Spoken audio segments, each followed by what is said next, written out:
Vamos falar do Supremo Tribunal Federal, que também está envolvido nesse fumaçal, né, da apuração sobre o caso Master. Hoje, lá no plenário do STF, o ministro Alexandre de Moraes fez uma defesa da Corte.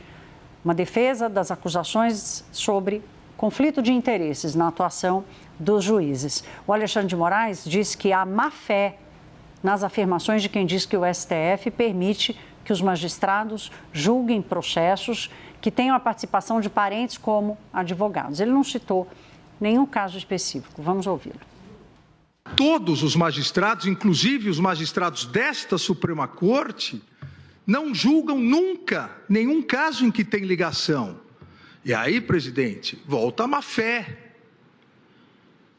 Porque aqui não se pode dizer nem que é má interpretação, a má-fé de muitas pessoas que querem prejudicar o Poder Judiciário e o Supremo Tribunal Federal.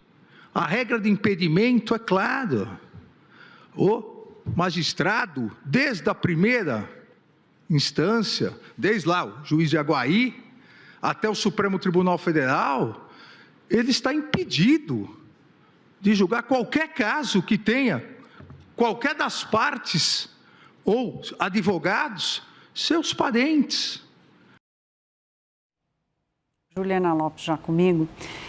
A novidade desse quadro que o ministro Alexandre de Moraes descreve são os juízes atuando como investigadores.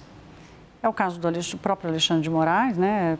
No inquérito das fake news, por exemplo. Pelo menos é o que dizem dele, da atuação dele, e da atuação de Dias Toffoli agora no processo do Master.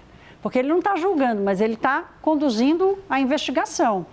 E os irmãos dele já apareceram com a história do resort e com da operação envolvendo o cunhado de Daniel Vorcaro, enfim. Então, há uma mistura muito grande disso tudo, Juliana. E a discussão do Código de Conduta, ou Código de Ética, como chamou o Edson Fachin, surge exatamente nesse contexto.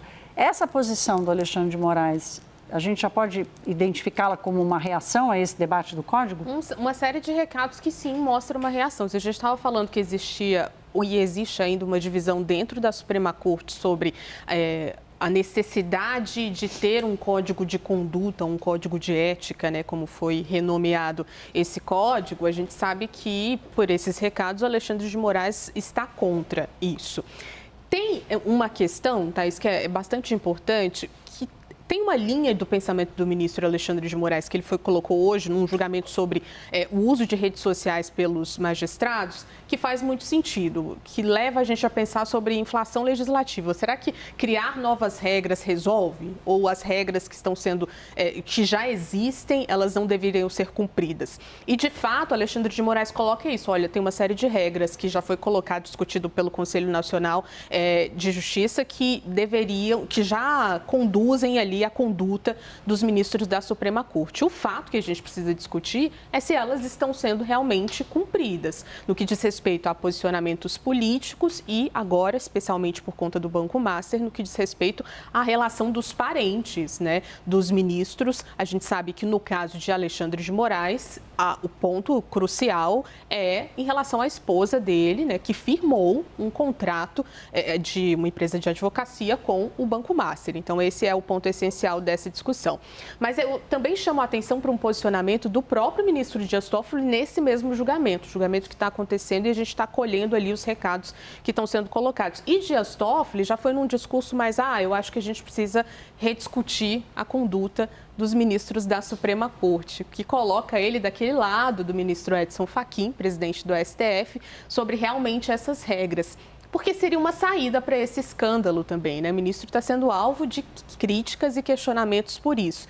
Então, é um julgamento interessante que está acontecendo para a gente observar os recados que estão sendo dados, que magistrado está de que lado nessa discussão sobre o Código de Ética.